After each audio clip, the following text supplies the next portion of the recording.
الحمد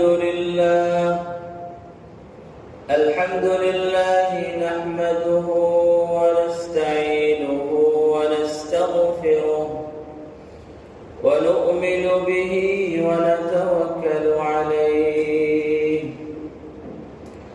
ونعوذ بالله من شرور أنفسنا ومن سيئات أعمالنا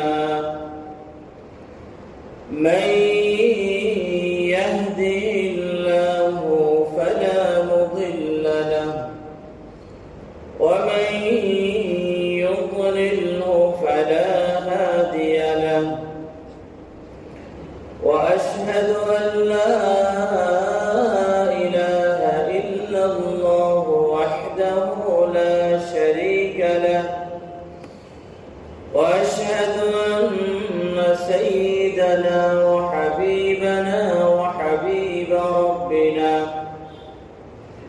وشفيعنا وسندنا ومولانا محمدا عبده ورسوله أرسله الله تعالى بالحق إلى الناس كافة بشيرا ونذيرا وداعيا إلى الله بإذنه وسراجا منيرا أما بعد فأعوذ بالله من الشيطان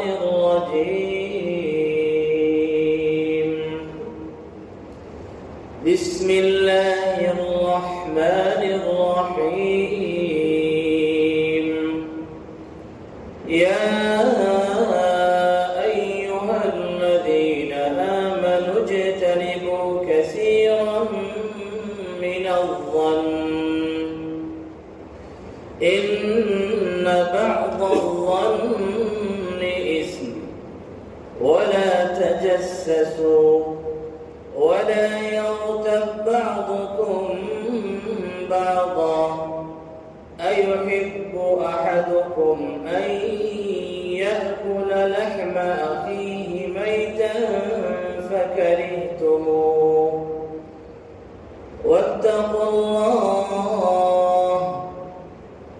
إن الله تواب رحيم وعن أبي هريرة رضي الله عنه قال قال رسول الله صلى الله عليه وسلم من لم يدع قول الزور والعمل به فليس لله حاجة في أن يدع طعامه وشرابه رواه الإمام البخاري رحمه الله وكثير من غيره من الأئمة ورحمهم الله رحمة واسعة يا رب صل على النبي وآله ما فاض نبع بالجداول أو جرى يا رب صل على النبي محمد ما شج جرح في سبيلك وانبرى صلى عليك الله يا خير الورى تعداد حبات الرمال وأكثرا صلى عليك الله ما غيث هما فوق السهول وبالجبال وبالقرى صلوا على المختار أحمد إنه أزكى الأنام وخير من وطئ الثرى بارك الله لي ولكم في القرآن العظيم ونفعني وإياكم بالآيات والذكر الحكيم صلى الله على سيدنا ومولانا محمد وعلى آله وأصحابه وسلم সাল্লাল্লাহু আলা সাইয়্যিদিনা ওয়া মাওলানা মুহাম্মদ ওয়া আলা আলিহি ওয়া আসহাবিহি ওয়া সাল্লাম। সাল্লাল্লাহু আলা সাইয়্যিদিনা ওয়া মাওলানা মুহাম্মদ ওয়া আলা আলিহি ওয়া আসহাবিহি ওয়া সাল্লাম। মওলাই করিমের আলিশান শাহী দরবারে লাখো করোড় শুকর, অসংখ্য অগণিত শুকর। তিনি আমাদেরকে মাহে রমাদানের দ্বিতীয় জুমাবারে, রমজানের বিশেষ মাগফিরাতের বিশেষ 10 দিনের প্রথম জুমাবারে আমাদেরকে সালাতুল জুমআ আদায় করার উদ্দেশ্যে তার ঘর, পবিত্র ঘর মসজিদে আসা, নামাজের অপেক্ষায় অপেক্ষমান হয়ে বসে থাকার, নামাজের পূর্বে কিছু সময় দ্বীনি আলোচনায়, দ্বীনি তালিমে অংশগ্রহণ করার তৌফিক দান করেছেন। সেজন্য আমরা সবাই বলি আলহামদুলিল্লাহ। মাহে রমাদান দেখতে দেখতে আমাদের থেকে বিদায় হয়ে যাচ্ছে। আজকে 13 রমজান, রহমতের বিশেষ 10 শেষ করে মাগফিরাতের বিশেষ 10 আমরা শুরু করেছি।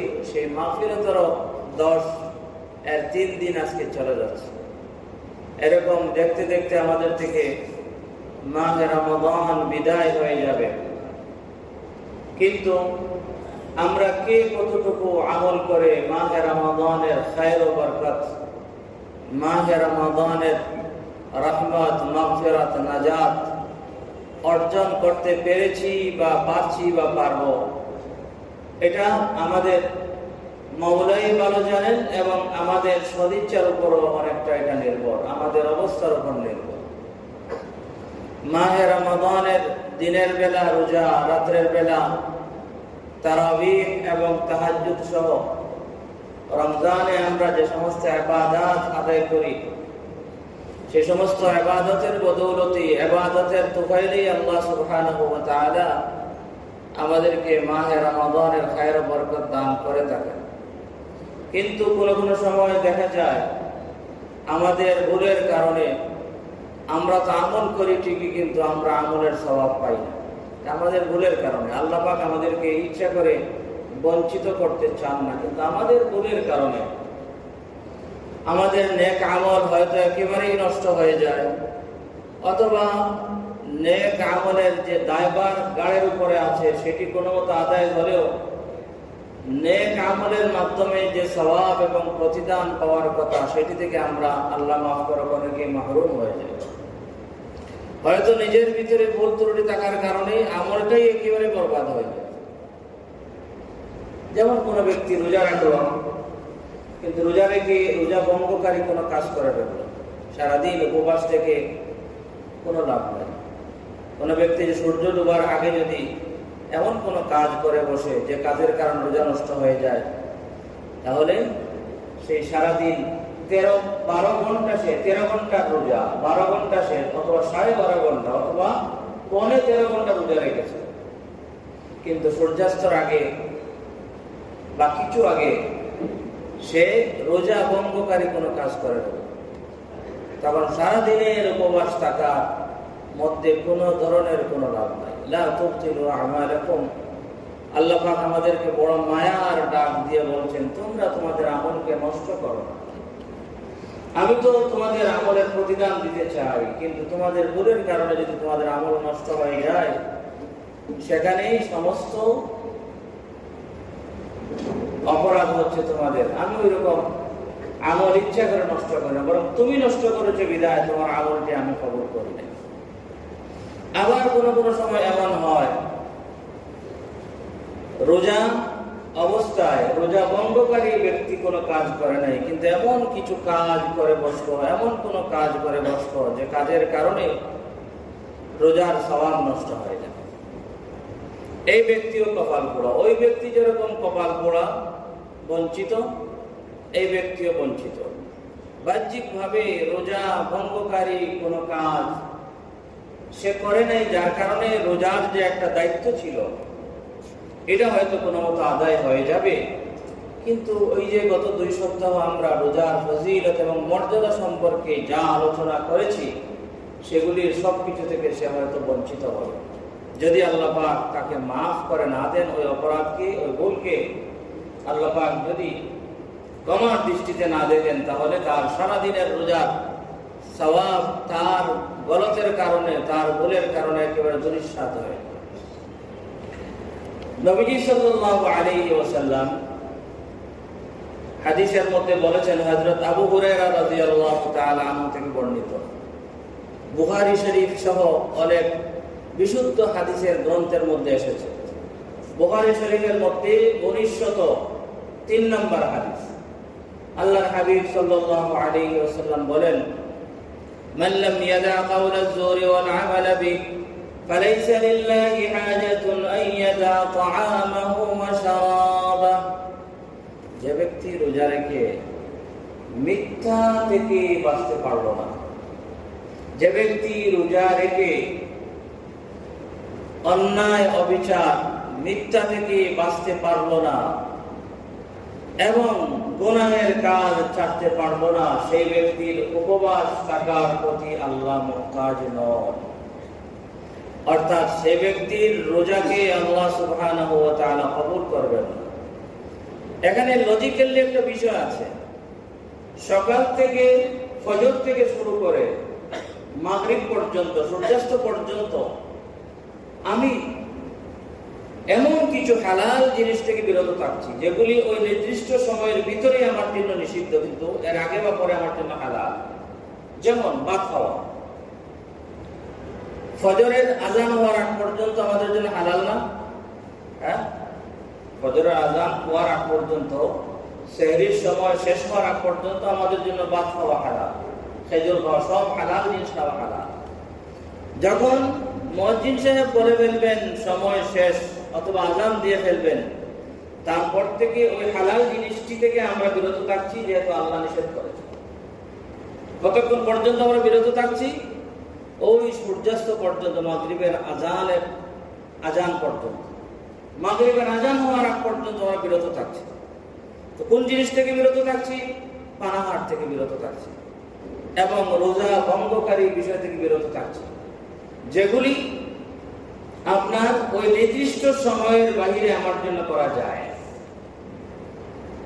হ্যাঁ, তাহলে ওই নির্দিষ্ট সময়ের ভিতরে আল্লাহর হুকুম পালনার্থে আমি এমন কিছু বিষয় থেকে বিরত থাকছি যে বিষয়গুলি আমার জন্য করা ওই নির্দিষ্ট সময়ের বাহিরে আল্লাহ পাক জায়েজ করে দিয়েছে। তাহলে আমি ওই আল্লাহ কর্তৃক নিষিদ্ধ যে কাজগুলি 24 ঘন্টার 24 ঘন্টায়, 12 মাসের 12 মাসে হারাম, সেগুলি আমি ওই অবস্থায় কেমনে করতে পারি? এটা আমাদের বিবেক বুদ্ধির অভাব, আমাদের অনুশোচনার অভাব। যে ভাত খাওয়া সেহরির টাইম শেষ হওয়ার আগে আমার জন্য জায়েজ ছিল, যে ভাত খাওয়া বা কোনো কিছু পান করা আমার জন্য ইফতারের সময় আসার পরে আমার জন্য যায়, সেই রকম কিছু জিনিস থেকে আমি রোজা অবস্থায়, রোজার দিনে আমি বিরত থাকছি। তাহলে আমি কিভাবে আল্লাহ কর্তৃক নিষিদ্ধ কাজ, যেগুলি 12 মাসের 12 মাস হারাম, 12 মাসের 12 মাস হারাম, 24 ঘন্টার 24 ঘন্টা হারাম, আমি সেগুলি রোজা অবস্থায় কেমনে করতে পারি? একটু চিন্তা করলে কিন্তু সত্যিকার অর্থে রোজাদার কখনো রোজা অবস্থায় মিথ্যা বলতে পারে না। সত্যিকার অর্থে রোজাদার কখনো রোজা অবস্থায় গীবত করতে পারে না। সত্যিকার অর্থে রোজাদার কখনো রমজানে সে অন্যের উপর তুহমত আরোপ করতে পারে না। সত্যিকার অর্থে রোজাদার কখনো রমজান মাসে হারাম কিছু বক্তব্য করতে পারে না। সত্যিকার অর্থে রোজাদার কখনো মাহে রমাদানে সুদ ঘুষ সহ কোনো হারাম উপার্জনের দিকে অগ্রসর হতে পারে না। সত্যিকার অর্থে রোজাদার কখনো মাহে রমাদানে সে কোনো মানুষকে গালি দিতে পারে না। সত্যিকার অর্থে রোজাদার কখনো মাহে রমাদানে কোনো নিরপরাধ মানুষ, নির্দোষ মানুষের দোষ বলে বেড়াতে পারে না, এটা তার বুঝের গলতি। সে রোজা বুঝে নাই, তো রোজা বুঝে নাই থেকে সে মিথ্যা কথা বলতেছে রোজা রেখে। না হয় মিথ্যা বলা 12 মাসের 12 মাস হারাম, গীবত চুগলখড়ি করা 12 মাসের 12 মাস হারাম, 24 ঘন্টার 24 ঘন্টায় হারাম। তাহলে আমি নির্দিষ্ট সময়ে পানাহার থেকে বিরত থাকলাম, যেটি আমার আগেও জায়েজ পরেও জায়েজ।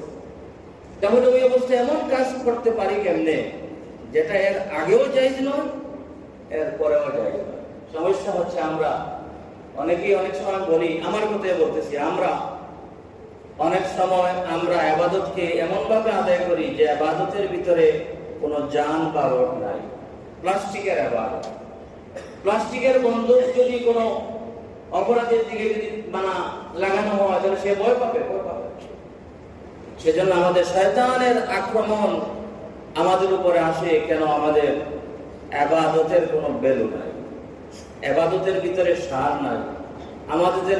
আমাদের অনেকের ইবাদত হচ্ছে সুসা, সারহীন।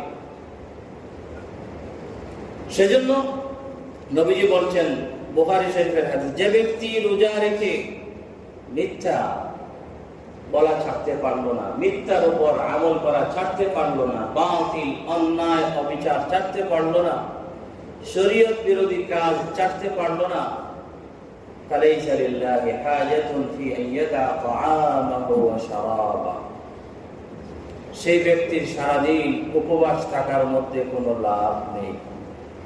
যদিও তার দায়িত্ব আদায় হয়ে যাবে, কিন্তু আল্লাহর পক্ষ থেকে যা পাওয়ার কথা সে তাহা পাবে না, এটা পরিষ্কার কথা। ফালাইসা লিল্লাহি হাজাতুন ফি আন ইয়াদা তাআমাহু ওয়া শারাবা, এরকম ব্যক্তির রোজা আল্লাহ সুবহানাহু ওয়া তাআলা কবুল করবেন না, তার সওয়াব এবং প্রতিদান দিবেন না বলে এটা আমার কথা নয়, নবীজি সাল্লাল্লাহু আলাইহি ওয়াসাল্লামের কথা। হযরত আবু হুরায়রা রাদিয়াল্লাহু তাআলা আনহু থেকে আরেকটি হাদিস, আল্লাহর হাবিব সাল্লাল্লাহু আলাইহি ওয়াসাল্লাম বলেছেন, ওয়াসিয়ামু জুন্নাহ, রোজা হচ্ছে ডাল স্বরূপ, যে ডাল দিয়ে আমরা বা আমাদের পুলিশ বাহিনী অপর পক্ষের হামলা থেকে নিজেকে বাঁচাতে পারে। রোজা এরকম ডাল স্বরূপ, গুনাহ থেকে বাঁচার জন্য ডাল স্বরূপ, জাহান্নামের আগুন থেকে বাঁচার জন্য ডাল স্বরূপ, এবং শয়তানের কুমন্ত্রণা থেকে বাঁচার জন্য ডাল স্বরূপ। ইবনে মাসউদ বলেন, রোজা আপনার জন্য ডাল স্বরূপ তখনই থাকবে যখন আপনি গুনাহের কাজ না করে ওই আপনার ডালকে ছিদ্র না করবেন। রোজা হচ্ছে ডাল স্বরূপ। আর যদি অন্যায় অবিচার গীবত শিকায়ত করা হয় তাহলে আপনার ডালটা ছিদ্র হয়ে যায়। আর ফাটা ছিদ্র ডাল দিয়ে কখনো আপনার দুশমনের হামলাকে প্রতিহত করা সম্ভব নয়। তো নবীজি বলছেন, ওয়াইদা কানা ইয়াউমু সাওমি আহাদিকুম ফালা ইয়ারফুস ওয়ালা ইয়াসখাব, যখন তোমাদের কারো রোজার দিন হবে সেজন্য কোনো অশ্লীল কাজ না করে, ওয়ালা ইয়াসখাব, এবং কোনো চিল্লাচিল্লি যেন না করে। আমাদের সমাজে দেখা যায় যে রোজা অবস্থায় আরো বেশি চিল্লাচিল্লি করে, কারণ আসর পরে পেট হয়ে যায় খালি, আর ও হেতু মানুষের সাথে শুধু চিল্লাচিল্লি করে। বিশেষত আপনার ঘরে পরিবারের সাথে সবাই আবার সমান নয়, কেউ কেউ এরকম করে। বাত এসে দাঁড়িয়ে এখনো হয় নাই, মসজিদে যাবো, এখনো পাঠাতে পারো নাই, এরকম কিছু মানুষ আছে। যদিও সবাই সমান নয়, ভালো মানুষও আছে সমাজে, সেই জন্য বর্তমানে সমাজ ঠিকই আছে। কিন্তু কিছু একটু মানুষ আছে, যখন খিদা লাগে তখন তার ব্যালেন্স একেবারে সে হারিয়ে ফেলে, যার কারণে চিল্লাচিল্লি। নবী বলছেন, না বলে সব চিল্লাচিল্লি করা যাবে না। কোনো কোনো জায়গায় ইফতার মাহফিলে দেখা যায় শুধু চিল্লাচিল্লি করে, আমাকে দেন আমাকে দেন আমাকে দেন। মানে চিল্লাচিল্লি না করলে মনে হচ্ছে যে তার কাছে আসবে না, অথচ রিজেক্টটা হচ্ছে মকসুম, বন্টিত। আপনার আমার জন্মের অনেক আগে আল্লাহ বন্টন করে দিয়েছে।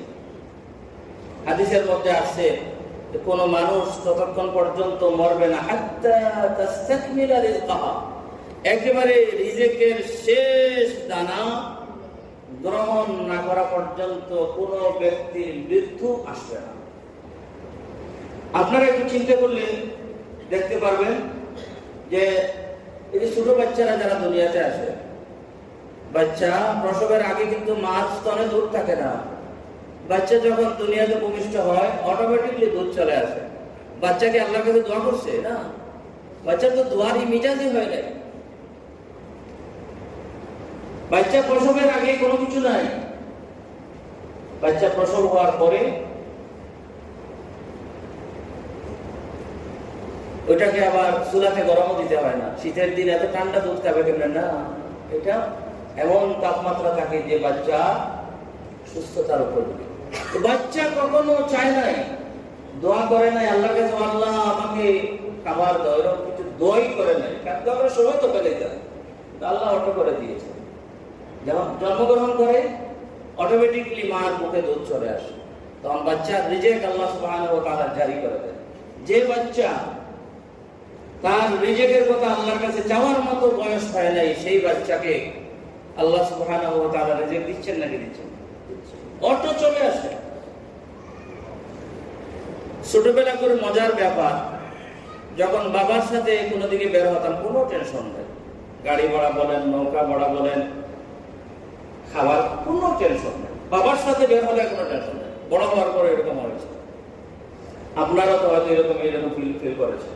বাবার সাথে কোনো দিকে বের হলে কোনো টেনশন আছে কি? ছোটবেলা আব্বা গাড়ি ভাড়া কে দিবে, নৌকা ভাড়া, যদি আমি নদীর সরে উঠতে সময় যদি একটু আমার পা পিছিয়ে যায় কে ধরবে? কত মজা, আব্বার সাথে বের হয়েছি, নো টেনশন।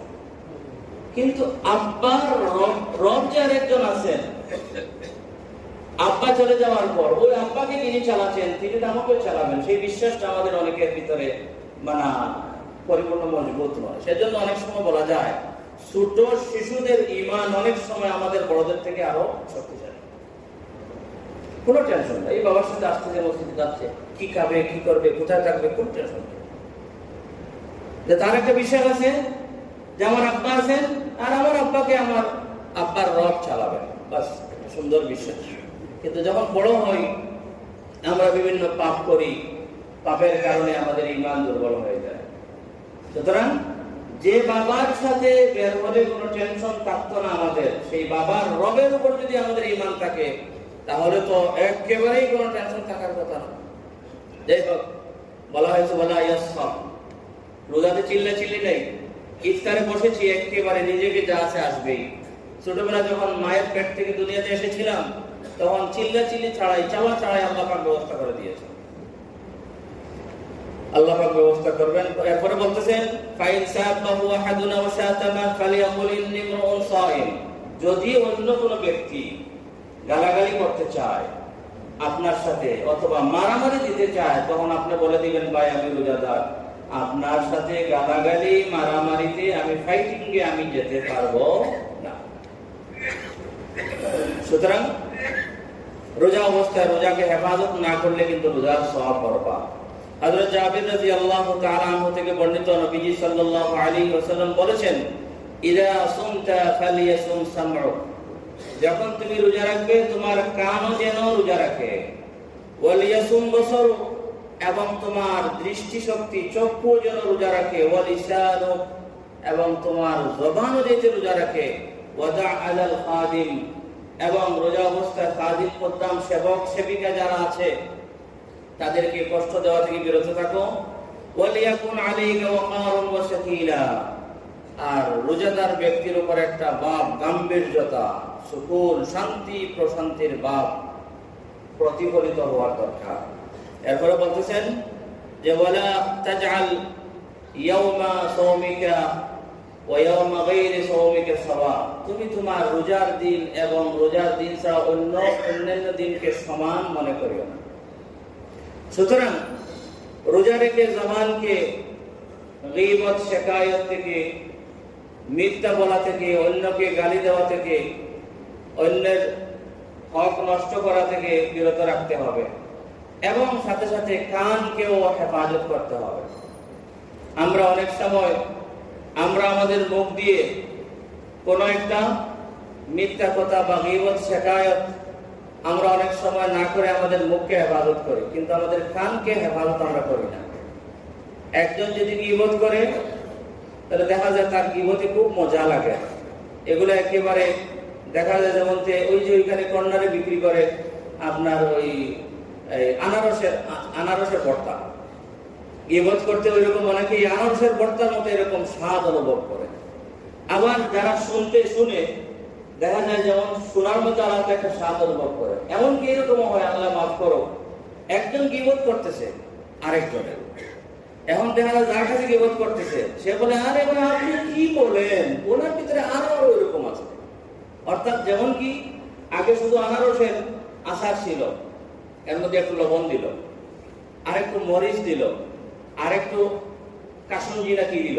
হ্যাঁ, সুতরাং আমাদের সমাজটাকে একেবারে ধ্বংস করে দিয়ে সমাজ, জাতি, পরিবার থেকে শুরু করে, সমাজ থেকে শুরু করে দেশ জাতিকে ধ্বংস করে দিয়েছে যে সমস্ত বিষয়।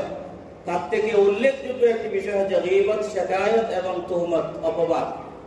যার ভিতরে যা নাই তা বলতে আমরা মজা পাই। একজন গীবত করে যে অমুক এরকম, আরেকজন বলে না ভাই আপনি যা বলছেন কমই বলছেন, আরো কতটুকু বানাইয়া সানাইয়া আরো কিছু বলে ফেলে। তো গীবত করলে এক নম্বর হচ্ছে গুনাহ তো হয়, দুই নম্বর হচ্ছে সমাজ নষ্ট হয়, পরিবার নষ্ট হয়, দেশ নষ্ট। আমাদের দেশটা নষ্ট হওয়ার পিছনে যে সমস্ত কারণ, সমাজ নষ্ট হওয়ার কারণে পরস্পরের মাঝে মহব্বত, ভালোবাসা বিনষ্ট হওয়ার পিছনে যে সমস্ত কারণ, তার থেকে বড় একটি কারণ হচ্ছে গীবত, শিকায়ত এবং তুহমত। এগুলির কারণে ধরেন আমি আপনাকে মহব্বত করি, আপনার কথা আমার কাছে একজন আসি বলল হাসায় মিশায়, তখন আপনার প্রতি অটোমেটিকলি একটা ঘৃণা আমার ভিতরে চলে আসতে পারে। এরকম গীবত, শিকায়ত, তুহমত এগুলা পরস্পরের মহব্বতকে নষ্ট করে দেয়। আর মুমিন মুসলমানদের পরস্পরের মাঝে সম্পর্কের পবিত্র একটা সম্পর্কের নাম হচ্ছে ভালোবাসা। সেই ভালোবাসাকে ভালোবাসা নামক পবিত্র দুধের মতো জিনিসের মধ্যে কেরোসিন ডালার মতো হচ্ছে গীবত, শিকায়ত, তুহমত, নষ্ট করে দেয়। আর পরস্পরের মাঝে যদি মহব্বত, ভালোবাসা নষ্ট হয়ে যায় তাহলে আর আমাদের সমাজ সুন্দর হবে কেমনে? একে অপরকে ভালোবাসবো না। কত মহব্বত ছিল একে অপরের মাঝে, কিন্তু গীবত, শিকায়ত করার মহব্বত, ঘৃণা চলে আসছে। এরকম আপনি যদি আমাকে ঘৃণা করেন, আমি যদি আপনাকে ঘৃণা করি, তাহলে সমাজ সুন্দর হবে না। সেজন্য আমরা আমাদের রোজাকে হেফাজত করব, আমাদের জবানকে সমস্ত মিথ্যা, গীবত, শিকায়ত, তুহমত সহ যত মন্দ জিনিস আছে সেগুলো থেকে হেফাজত করব। রোজা রাখাবো জবানকে, রোজা রাখাবো কানকে, রোজা রাখাবো আমরা চক্ষুকে, আমাদের সব কিছুকে, সমস্ত অঙ্গ প্রত্যঙ্গকে যতক্ষণ পর্যন্ত আল্লাহ সুবহানাহু ওয়া তাআলা কর্তৃক নিষিদ্ধ কাজ থেকে বিরত রাখতে পারবো না, ততক্ষণ পর্যন্ত আমাদের রোজা পরিপূর্ণ হবে না। সিয়াম শব্দের অর্থই হচ্ছে বিরত থাকা। সিয়াম শব্দের অর্থই হচ্ছে বিরত থাকা। শুধু পানাহার থেকে বিরত থাকলাম, অন্যান্য অপরাধ থেকে বিরত থাকলাম না, এটা পরিপূর্ণ রোজা নয়। আল্লাহ সুবহানাহু ওয়া তাআলা আমাদের সবাইকে পরিপূর্ণভাবে রোজা রাখার এবং আমাদের রোজাকে পরিপূর্ণভাবে হেফাজত করার তৌফিক দান করুন। ওয়াসাল্লাল্লাহু ওয়া সাল্লামা আলা সাইয়্যিদিনা মাওলানা মুহাম্মদ ওয়া আলা আলিহি ওয়া সাহবিহি আজমাইন।